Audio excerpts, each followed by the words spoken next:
Par le séducteur le plus dangereux de Paris. Vous verrez, un bout de conversation et mon pouvoir séducteur opérera. Je trouve que je ressemble à un séducteur en série. Les profils toxiques sont extrêmement séduisants, que ce soit un homme ou une femme. Ce sont des gens qui ont la capacité de te faire tomber amoureux rapidement. Qu'il y ait eu relation ou qu'il y ait eu juste une forme de séduction, on a du mal à s'en défaire. On va étudier aujourd'hui plusieurs profils qui ont cette même caractéristique d'être extrêmement attirants, d'être extrêmement séduisant, et puis après ça, on reviendra sur le détail de chacun des profils. Avant d'aller plus loin, si vous le souhaitez, abonnez-vous à cette chaîne. Il y a aussi un quiz en dessous qui s'appelle « Est-ce que cette personne est perverse, narcissique ou pas ?» C'est juste sous la vidéo, et aussi un lien pour m'appeler. Pour comprendre pourquoi est-ce que ces profils sont aussi séduisants, pourquoi est-ce que tu ne peux même pas t'empêcher que de les aimer, toi et tous les autres, tout le monde est attiré par eux. Il faut commencer par l'enfance et comprendre un concept qui s'appelle celui de la stabilité mentale. En principe, à la naissance, lorsque tes parents t'éduquent, avec tout l'amour qu'ils te donnent, tu arrives à une forme de stabilité. Imaginons par exemple une maison qui aurait des fondations solides. Elle serait posée sur un endroit qui ne risque pas de s'effondrer, de s'ébouler. Tout est stable. Pour le cerveau, c'est pareil. Un démarrage de vie stable avec des parents bienveillants fait que tu pourras avoir une stabilité mentale. Malheureusement, pour certains, ils n'ont pas eu ça. Ils n'ont pas eu des parents bienveillants, des parents étaient peut-être absents, méchants avec eux, tyranniques ou alors trop présents. Quoi qu'il se soit passé dans leur enfance, certains n'ont pas cette stabilité. Imaginons une espèce de niveau avec une bulle d'eau dans ton cerveau. Toi, ton cerveau est stable, il est ancré. Chez certains, c'est quelque chose qui va finir par osciller. C'est très imagé aujourd'hui, mais on est à peu près là-dedans. C'est des gens qui auront besoin de compenser ce manque de stabilité par l'extérieur. On parle parfois de compensation et de décompensation. Compenser, c'est par exemple si cette maison bouge à l'extérieur, peut-être qu'il faut appeler une grue. Une grue, c'est quelque chose d'extérieur. Peut-être qu'il faudra appeler un artisan pour qu'il mette des pierres, pour qu'il vienne réparer la chape de béton qui est juste sous la maison. Donc, on doit compenser en permanence l'instabilité de la maison pour tenter de la restabiliser. Pour ces profils qui n'ont pas cette stabilité, comme pervers narcissique, évitant, histrionique et psychopathe, ils n'arrivent pas à trouver le bonheur à l'intérieur. Ils doivent chercher cette espèce de solution à l'extérieur. Ils doivent toujours compenser par l'extérieur. Ta maison, si elle est stable, tu vas t'occuper de la faire belle dedans. L'image est vraiment assez proche de la réalité. Alors pourquoi ce besoin de compenser par l'extérieur?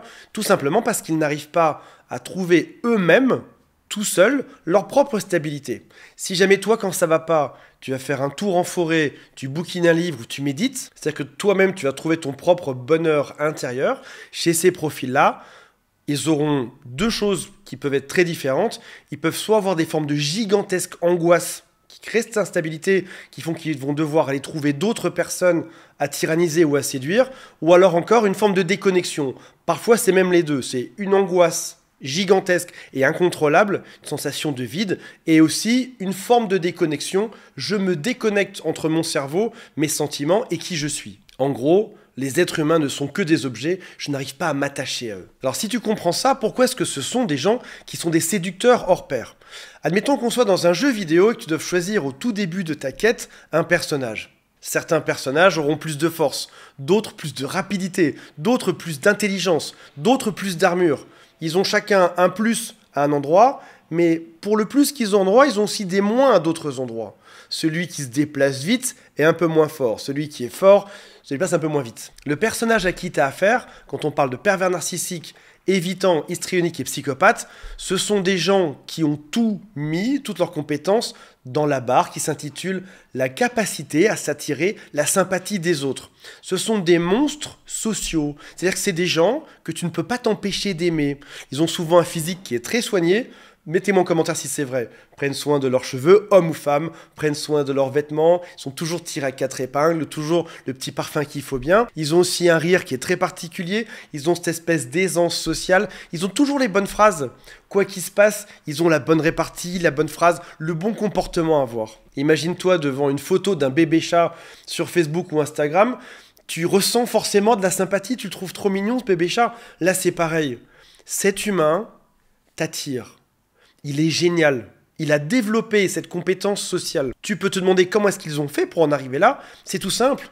Ils ont passé une vie entière à séduire. Si cet homme ou cette femme à 60 ans, c'est-à-dire que c'est son âge, ça signifie qu'il a passé 60 ans de sa vie à s'entraîner, à être bon dans ce domaine, à attirer la sympathie. Un évitant, typiquement, peut avoir passé 60 ans de sa vie à créer ce genre de choses. C'est-à-dire qu'il s'est entraîné toute une vie à ça. Pourquoi est-ce que c'est si compliqué après ça d'aimer un autre type de profil? Parce que quand tu vas tomber sur quelqu'un de normal, qui aura changé des couches, qui se sera occupé de sa famille, qui n'aura pas simplement mis le même type d'effort à ça, à séduire socialement, il aura mis des efforts ailleurs dans sa vie. Peut-être être plus gentil, avoir plus de compassion, etc. Mais c'est vrai que, évidemment, quand ce n'est pas pathologique, on met moins d'efforts dedans et on est moins bon dans le domaine de la séduction ou dans le fait d'attirer de la sympathie. On fera le tri entre les différents profils parce que vous allez voir qu'il y a des différences quand même dedans. La séduction vient donc compenser l'instabilité. Parce que je n'ai pas eu l'amour de ma mère ou de mon père, parce que ça a été un peu déconnant quand j'ai été jeune, parce que j'ai une enfance compliquée, je vais compenser ceci en ayant la capacité, en m'entraînant à avoir la capacité à me faire toujours aimer en société. Mes parents m'ont peut-être abandonné, mais je vais croiser plein de gens qui voudront de moi sur Terre. Prenons le cas d'un homme ou d'une femme qui serait évitant. Sa capacité à séduire lui permettra toujours de rencontrer d'autres femmes. Prenons le cas d'un homme. Il pourrait toujours rencontrer d'autres femmes et tester cette capacité à séduire sans jamais aller au-delà, sans jamais rentrer dans la relation. Alors, c'est des gens qui peuvent te dire parfois « Oui, mais j'étais en couple pendant 5 ans auparavant », sauf que parfois, entre ce qu'ils te disent et la réalité, c'est un peu différent. Leur femme était partie pendant la majeure partie du temps en voyage d'affaires, où ça n'a pas vraiment duré 7 ans, ça a duré plutôt 3 ans et quelques, où il y a eu des phases où ils se sont séparés. Donc, ils vont te recréer un schéma pour te prouver que oui, ils sont capables d'être en couple, mais quand tu vérifies, c'est un peu différent derrière. Ou peut-être encore que dans leur première relation, parce qu'il y avait une forme de pression sociale, ils se sont forcés à être en couple pendant longtemps, mais après ça, le naturel est revenu au galop à 30, 40 ou 50 ans, et derrière, ils sont foncièrement incapables de se connecter à l'autre. Une personne qui est évitante peut avoir 100% de besoin d'affection et d'amour, comme tout le monde sur Terre, mais plutôt que de donner ça à une seule et même personne, il va diviser ça en 10 femmes différentes, ou si c'est une femme, en 10 hommes différents, ou en 7. Chacun aura une partie. Que Claire aura 20% de son affection, Sophie 10, ou Marc aura 30%. Chacun aura une partie pour finir par recréer les 100%. Ils ont cette phase de séduction, ils te font croire que ça peut aller plus loin, mais il n'y a rien derrière. C'est des gens qui, de manière un peu égoïste, peuvent te faire souffrir cette femme ou cet homme en même temps. Et je te laisse mettre l'étiquette que tu veux sur cette pathologie. Est-ce que c'est de l'égoïsme parce que les évitants sont toujours conscients de ça? Est-ce que c'est de l'égoïsme ou est-ce que c'est de la compensation car ils souffrent avec une forme d'angoisse de vie? Il y a cette espèce d'angoisse qui doit être tout le temps compensée. On imagine une maison qui devrait être solide et posée, mais là qui est posée sur 7 ou 5 personnes, dès qu'il y en a une qui part, ce qui est bizarre, c'est qu'ils vont faire toute une espèce de drame. Mais je t'aime, reviens dans ma vie, c'est possible, pourquoi est-ce que tu me quittes? En réalité, il y en a 4 autres derrière parfois. Et c'est juste que perdre 20% fait que ça les remet dans cette angoisse d'une forme d'abandon. Papa a quitté maman, maman a trompé papa, et du coup, ils revivent ça. Ils vont recréer un scénario dans lequel ils vont revivre une forme d'attirance et un début d'amour, et après ça, ils vont tout casser ou mettre ça à distance parce qu'ils ont une peur pathologique de s'engager. Un évitant, tu peux par exemple, en phase de séduction, rester des années à attendre que l'autre avance enfin, et il se passera peut-être même jamais rien. Ou alors tu peux être en couple avec eux et sentir cette espèce de déconnexion. Vous êtes ensemble, mais tu as toujours cette espèce de drôle de sensation qu'il n'y a pas la connexion avec l'autre. La réalité, c'est que se connecter réellement avec le cœur leur fait peur. Ce serait le risque de souffrir. Donc ils s'arrêtent juste avant. On dit qu'il y a 2 phases, la phase de l'attirance et la phase de l'amour. Et en principe, l'attirance, à la suite, il devrait y avoir l'amour. Mais il reste toujours dans cette attirance. Il ne rentre jamais dedans. Parce que s'il rentrait en amour, il pourrait en souffrir. Alors qu'en phase de séduction, ils ne souffriront pas. Donc tu peux être en couple avec une personne avec qui il y a beaucoup d'attirance, beaucoup de séduction. Mais tu as encore une fois cette sensation de ne pas avoir l'amour dedans. Si tu comprends ça, tu as presque compris le prochain profil qui est le pervers narcissique. Pervers narcissique, si jamais tu vas voir leur vie, ce sont des gens qui, encore une fois, ont eu une espèce de choc à un moment donné dans leur enfance, et leur capacité à séduire, qu'ils ont travaillé et retravaillé, leur permet d'avoir de nouvelles proies à détruire en permanence. Alors, Autant l'évitant ne veut pas rentrer dans la relation émotionnellement, parce qu'il en a peur. Le pervers narcissique, c'est très différent. Il veut te faire rentrer dans la connexion et dans l'amour pour pouvoir te détruire. Le point qu'il a en commun avec l'évitant, c'est qu'il ne s'investit pas émotionnellement. Il n'arrive pas. Pour lui, tu es juste un objet. Pour l'évitant, tu es un risque. Si jamais je me connecte, je risque de souffrir. Pour le pervers narcissique, c'est très différent. Tu es juste un objet, comme une souris, une paire de lunettes. Tu sers juste à rien. Tu es un pot de fleurs qu'il va avoir du plaisir à faire souffrir.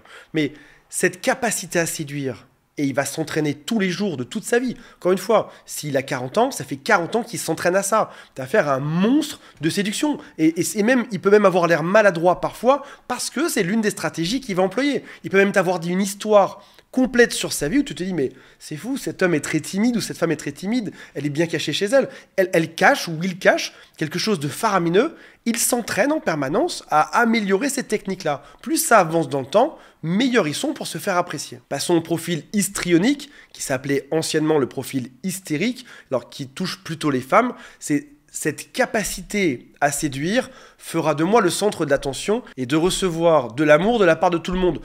Il y a juste cette phrase-là qui est commune avec la partie évitante. On va pas rentrer plus dans le détail, mais tu vois déjà que sur ces trois profils-là, la séduction est l'une des caractéristiques principales du début du piège. Alors, soit du début du piège, soit d'une forme de stabilité mentale. En tout cas, il y a quelque chose de nécessaire à ça. Sauf que toi, tu arrives là-dedans, le bec enfariné. Tu penses que si ça marche autant, encore une fois, que vous soyez juste en phase de séduction, ou en couple, ou en séparation aujourd'hui, tu t'es dit, si ça a été si fort, c'est parce que c'était lui, et c'est parce que c'était moi, ou c'est parce que c'était elle, et parce que c'était moi. C'est pour ça que ça a été aussi chouette. C'est pour ça que j'ai ressenti autant de choses dans mon cœur, que je n'ai jamais été autant séduit de ma vie. Sauf qu'en réalité, c'est juste un caméléon qui s'est entièrement adapté à toi. Le prochain qui passera aura le même type de sérénade, avec la même intensité, qui sera tout aussi faux d'ailleurs. Ce que tu as vu, c'est une façade avec du vide derrière. On se rappelle de ces personnages de jeux vidéo qui ont cette grande capacité à séduire et à créer une forme d'attirance. Et derrière, malheureusement, l'être humain a cette espèce de petit bug psychologique, c'est qu'il est très sensible au chaud-froid. On parle de renforcement intermittent.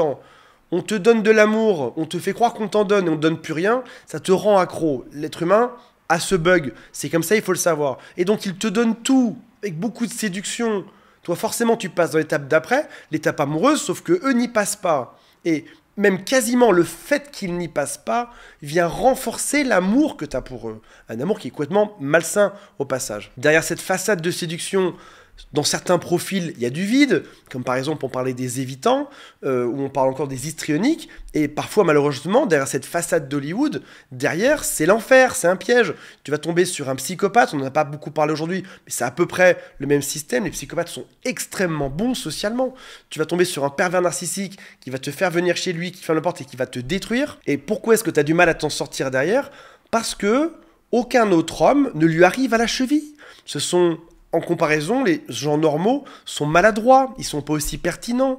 Bien évidemment, ils n'ont pas mis 40 ans de leur vie à tenter de séduire l'autre.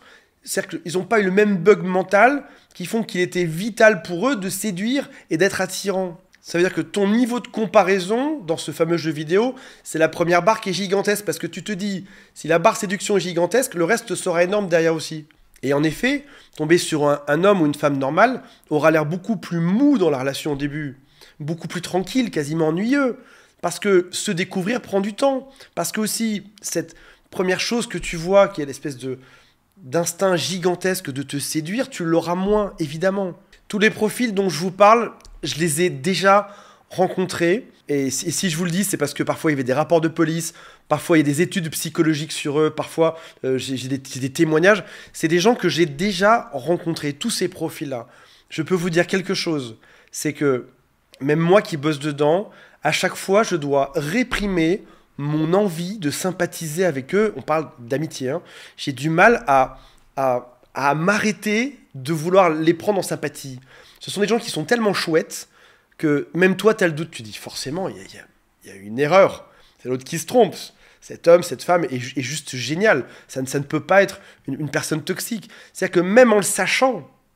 Même en sachant que ce n'est pas la bonne personne, tu aurais du mal à réprimer la sympathie que tu as pour eux. Si jamais tu as été victime de ça, si jamais tu n'arrives pas à t'en remettre ou tu as l'impression que ça ne passe pas, que les jours avancent et que malheureusement, tu as l'impression que c'est un peu toujours pareil, voire même que ça régresse parfois. Je te mets une formation juste en dessous sur laquelle tu peux cliquer. C'est le résumé des 20 dernières années en psychologie sur le domaine qui te feront mieux comprendre la chose et qui te feront retrouver une vie tranquille.